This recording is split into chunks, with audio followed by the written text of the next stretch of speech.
তিন কারণে ছিল।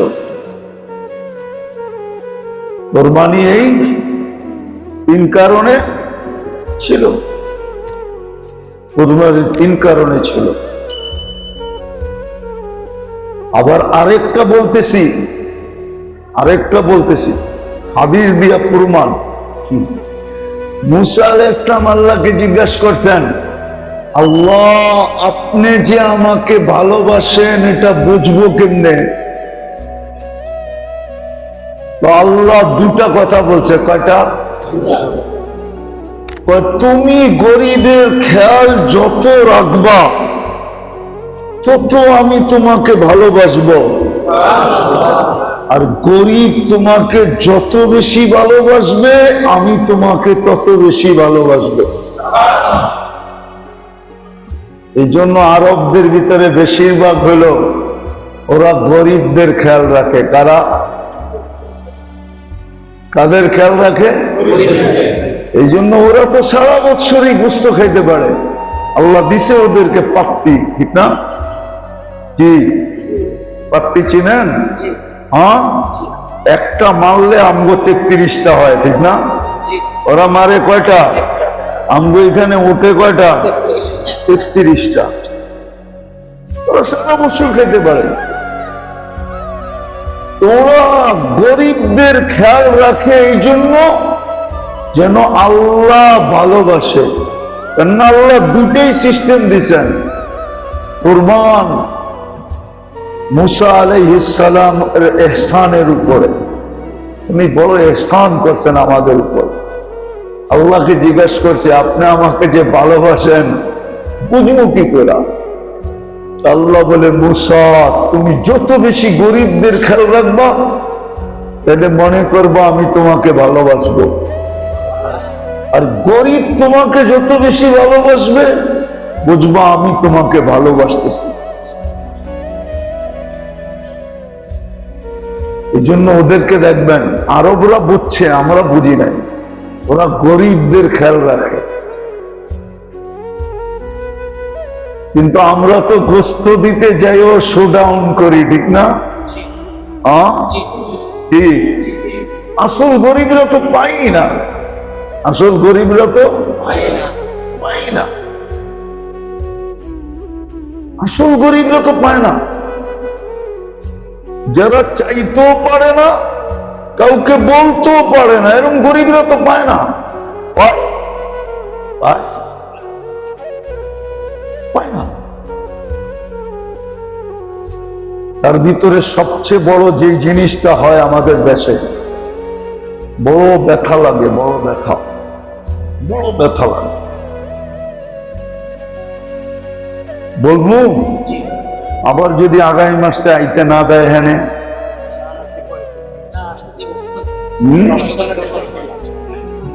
বলবো। সবচেয়ে বেশি দেখা যায় মসজিদের ইমাম, মুয়াজ্জিন, খাদেম ঈদের দিন পার হয়ে যায় কিন্তু এক টুকরা গোশত এদের কাছে পৌঁছে না, এক টুকরা গোশত পৌঁছে না। কাঁচার দরকার ছিল না, রান্নাটাও পৌঁছে না। সারা দিন তো জামাই বাড়ির রান দিয়েই ব্যস্ত থাকে, রান নিয়েই ব্যস্ত থাকে। কি আত্মীয় স্বজনের বাড়ি নিয়েই ব্যস্ত থাকে, ঠিক না? পরে যদি ইমাম মুয়াজ্জিন বলে তো জিহ্বায় কামড় দিয়ে ব্যস্ত ছিলাম তো এই জন্য মনে ছিল না। আমার সমাজে তো এই অবস্থা। আমার সমাজ, এটাকে সমাজ বলা চলে?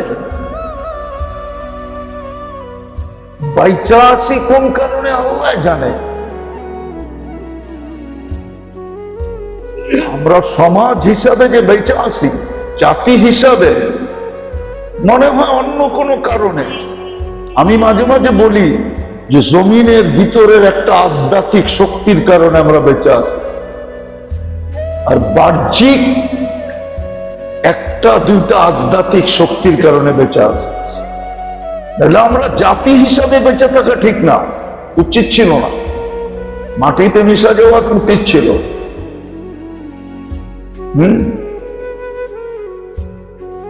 আবার মিডিয়ায় কথা চলে যাবে, তাহলে আপনার পরে স্বাধীন হইয়া আপনার চেয়ে 100 গুণ বেশি উন্নত হয়েছে।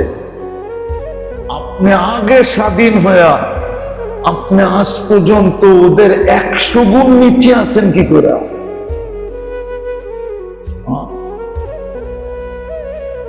শুধু এই কারণে। কিন্তু টিকা আছে একটা আধ্যাত্মিক শক্তি মাটির নিচে আছে। ওলামা মানবে কিনা জানি না, আমি এটা খুঁজে বের করছি। 2 সাহাবী যে সময় আল্লাহর রাসূল হিজরত করেন নাই, ওই সময় আয়েশা এই মাটির নিচে ঘুমায় গেছেন। ওই কোরবানির আধ্যাত্মিক শক্তি মাটির নিচে আছে। আর কদমে কদমে মসজিদের আধ্যাত্মিক শক্তি আর মাদ্রাসা মক্তবের আধ্যাত্মিক শক্তি আর হযরত উলামায়ে কেরামের সমস্ত দীক্ষার দেওয়ার পরেও দীক্ষার সওয়ার শক্তি। তাহলে পুরো জাতি উলামাকে দীক্ষার দেয়। আপনি আমাকে সমীহা করলে কি হবে? আমার জাতি ভাইকে তো আপনি সমীহা করেন না। আর করলেও করে কি? এইটাই একটা দেশ যেই দেশে উলামায়ে কেরামের সমীহা করে কিসের বিদ্যুতে?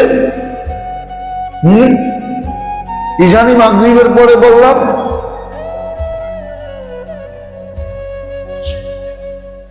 কিসের ভিত্তিতে?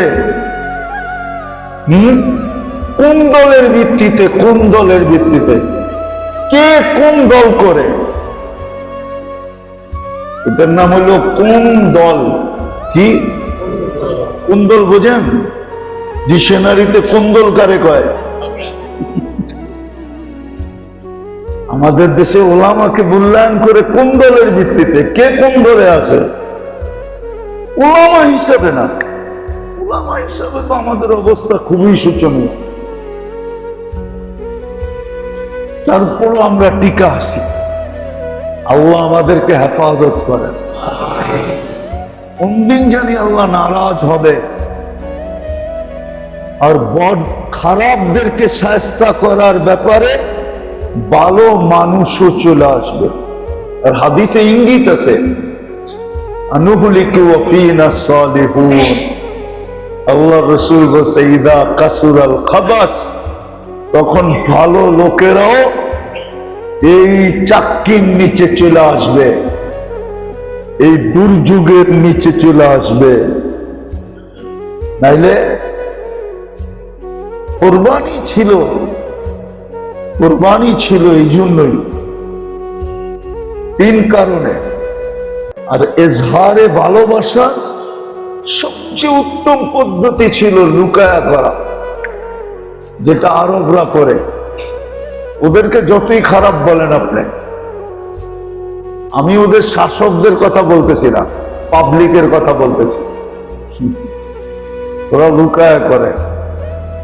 আমি চিনি, অনেককে চিনি, আমরা জানি এটা। দেখেন না, হজের পরে সব বস্তু কই পাঠায়?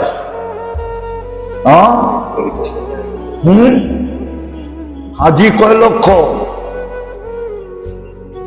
নির্দিষ্ট থাকে তো না থাকে না? একজনে একটাই তো করে। তাহলে এত লক্ষ লক্ষ পাঠায় কোত্থেকা? হাজি গণলে তো এতগুলো কোরবানি হওয়ার কথা না। কেননা গরু একটা 7 ভাগ, ঠিক? দুম্বা একটা, উট একটা,